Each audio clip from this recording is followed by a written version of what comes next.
Good afternoon, everybody. I'm going to start off by introducing myself. I'm Chloe Cooper, and basically every week I'm just going to be blogging about what I've been reading in this book for my Fundamentals of Speech Communication class. The first two chapters that I have read have been very interesting.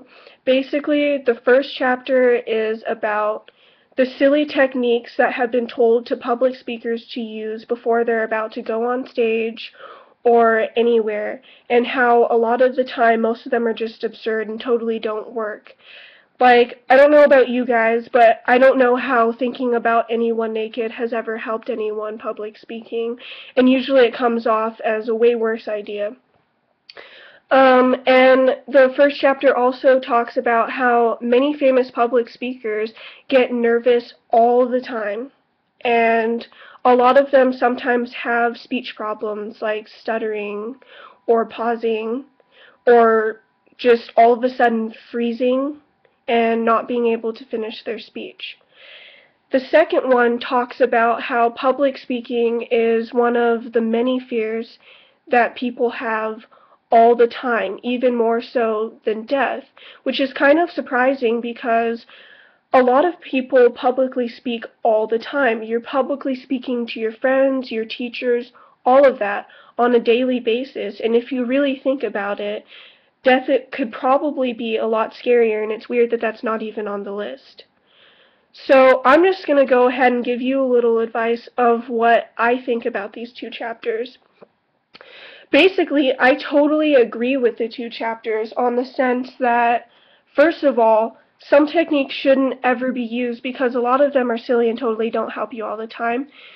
Second of all, mistakes can totally be used to your advantage, which is also mentioned on the first chapter.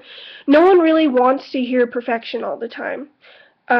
Usually that just gets boring, because someone who sounds like a robot and looks completely perfect and has everything totally rehearsed isn't interesting and wants to make people fall asleep. I know that I get totally bored when it comes to listening to stuff like that, because even if something's completely interesting, I'm always looking at when it's going to be done because I just don't want to listen to it anymore.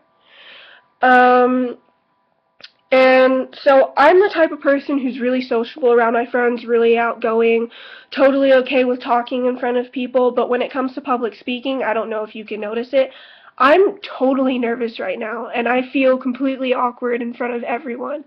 But I just went out there, I went for it. You have much more to gain than you do to lose, because if you just go out there, speak to people, who knows, maybe you might be totally good at public speaking, people could be interested in you.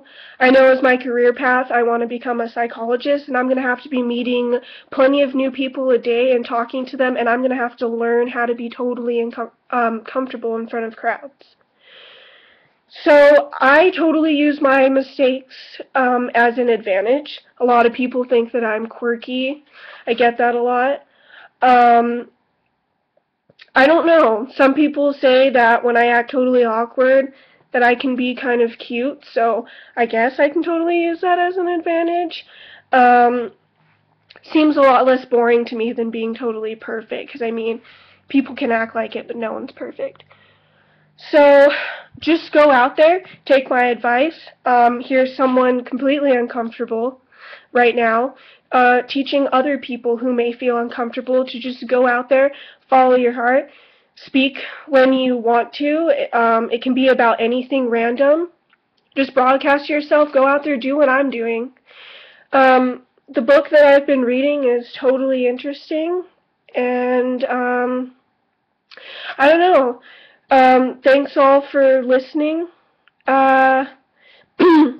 I should be a little more comfortable maybe next week talking for my next blog, but hopefully my awkwardness was used to an advantage. I always think it's totally funny to just see mistakes happen because it's a lot more interesting. Anyways, that's kind of my view on things. I don't know. Just use your mistakes. I use them to seem excited and to just push myself. If I wasn't nervous, I wouldn't have that feel to just go out there and want to get it over with. So hopefully I get comments and my other classmates completely get what I'm talking about. Thanks, and see you guys next week. Bye.